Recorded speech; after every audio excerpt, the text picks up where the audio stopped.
Oke, assalamualaikum warahmatullahi wabarakatuh. Balik lagi bersama saya Faik Uzair di channel Uzair Program. Pada video kali ini saya akan membahas mengenai analisis ancaman keamanan siber pada kasus peretasan Bjorka di Indonesia. Sebelumnya perkenalan dulu, nama saya Faik Uzair, NIM 66216017 dari Prodi Informatika Universitas Pancasakti Tegal. Oke, langsung saja kita ke video pembahasannya.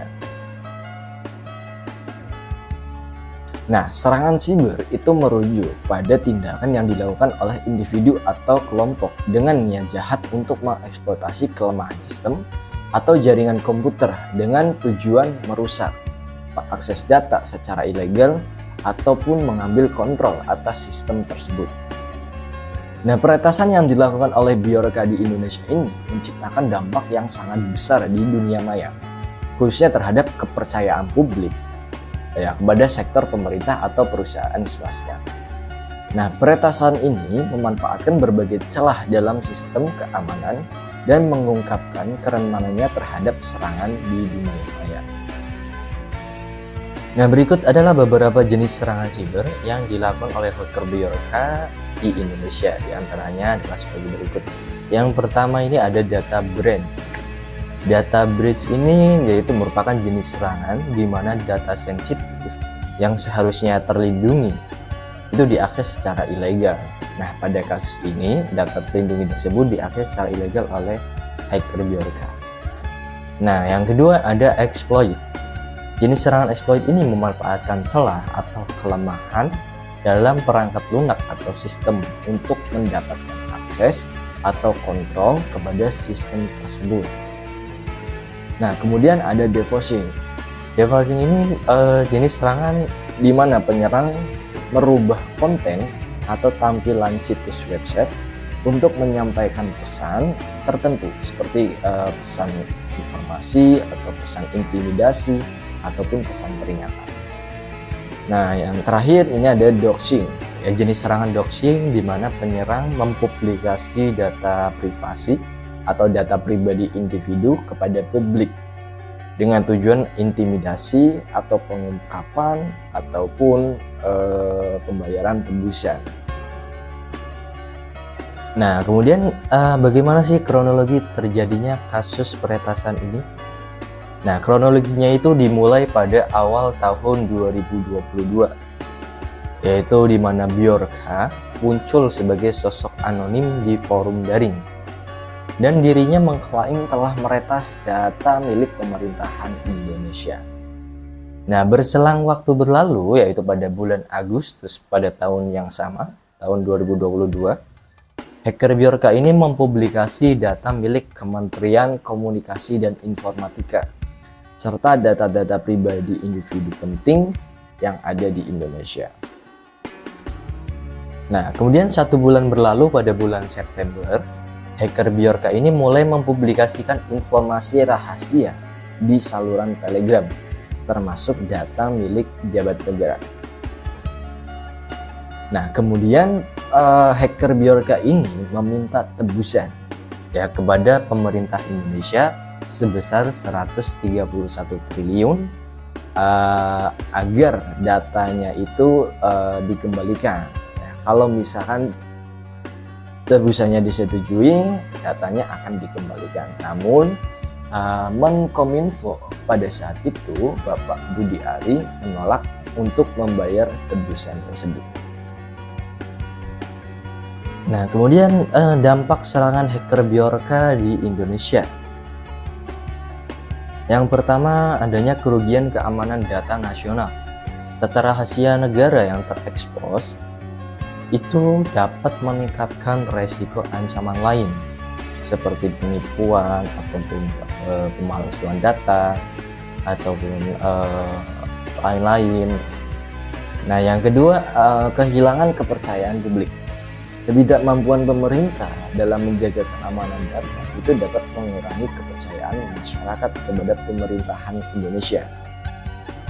Ya, di mana data-data masyarakat itu sendiri yang disimpan pada pusat data nasional itu telah diretas atau telah dibajak oleh hacker yang berinisial Bjorka ini.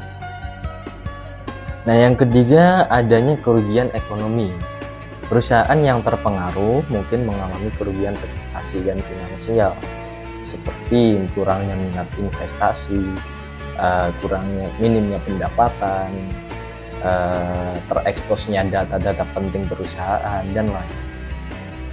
Nah, yang keempat, terancamnya data privasi. Nah, data pribadi warga negara dan pejabat yang terekspos itu dapat meningkatkan resiko kejahatan lain seperti tadi penipuan, pemalsuan data, dan lain. Nah, kemudian ancaman pelanggaran terhadap prinsip keamanan siber CIA.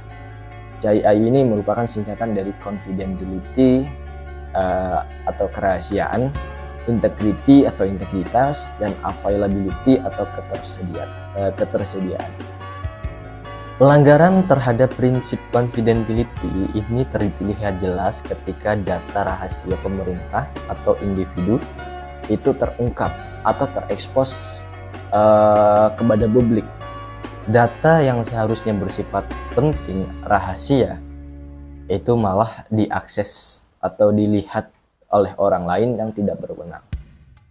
Sehingga pada kasus Bjorka ini terjadi pelanggaran terhadap prinsip confidentiality.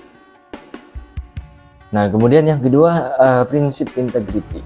Ya, pelanggaran terhadap prinsip ini ya terjadi ketika data yang dirilis oleh Bjorka itu dapat dimanipulasi atau dipalsukan sehingga merusak kredibilitas informasi.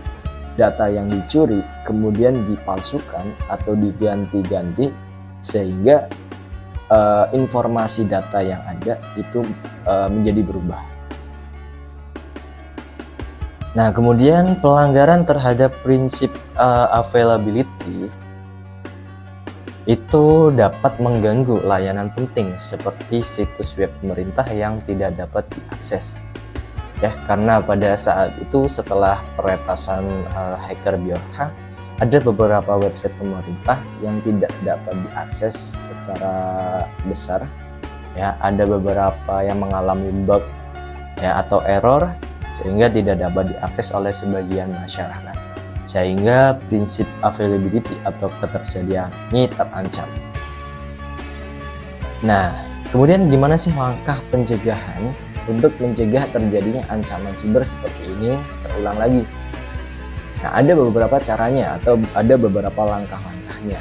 Yang pertama, itu pemerintah dapat meningkatkan infrastruktur keamanan siber seperti menggunakan firewall, enkripsi, dan pemantauan jaringan secara real time. Nah, yang kedua, pemerintah dapat mengedukasi staf tentang keamanan siber, termasuk tata cara mengenali ancaman yang memungkinkan dapat terjadi. Kemudian pemerintah dapat melakukan audit dan uji keamanan rutin, itu dengan mengidentifikasi celah keamanan melalui pengujian penetrasi secara berkala. Yang keempat, manajemen risiko data, yaitu dengan cara meminimalkan data sensitif yang disimpan dan memastikan data tersebut dilindungi. Atau lebih bagus juga membuat backup atau salinan dari data sensitif tersebut. Nah, kemudian yang kelima, melakukan kerjasama internasional, yaitu dengan mengikuti standar global dalam pengelolaan keamanan siber dan bekerja sama dengan pihak internasional untuk mengatasi ancaman-ancaman yang terjadi. Nah, dari penjelasan yang sudah saya jabarkan di atas, dapat ditarik kesimpulan yaitu kasus peretasan Bjorka di Indonesia itu menyoroti kerentanan sistem keamanan siber dalam melindungi data sensitif pemerintah Indonesia dan individu. Nah, jenis serangan siber seperti pelanggaran data, defacing, dan doxing itu menunjukkan pentingnya menerapkan prinsip keamanan siber CIA, itu confidentiality atau kerahasiaan, integrity atau integritas, availability atau ketersediaan. Nah, dampak serangan ini tidak hanya mencakup ancaman terhadap keamanan nasional dan privasi individu saja, Nah, tetapi juga menyebabkan adanya kerugian ekonomi dan menurunnya kepercayaan publik terhadap pemerintah Indonesia. Untuk mencegah insiden terupa terjadi lagi, diperlukan langkah strategis untuk meningkatkan seperti meningkatkan infrastruktur keamanan, edukasi keamanan siber, audit keamanan rutin, dan kerjasama internasional. Dengan menguatkan sistem keamanan yang komprehensif, Indonesia dapat meningkatkan ketahanan siber dan melindungi kepentingan nasional serta privasi masyarakatnya. Kalau pasangan selingkuh mungkin itu nasib, tapi kalau data bocor itu kelalaian. Makanya kita jaga baik-baik pasangan dan data bocor, data privasi kita. Oke, mungkin itu saja yang dapat saya jabarkan. Apabila ada kata-kata yang kurang pas atau kurang berkenan, mohon dimaafkan. Ya, terima kasih, saya Baik Ujair. Sampai jumpa di video selanjutnya.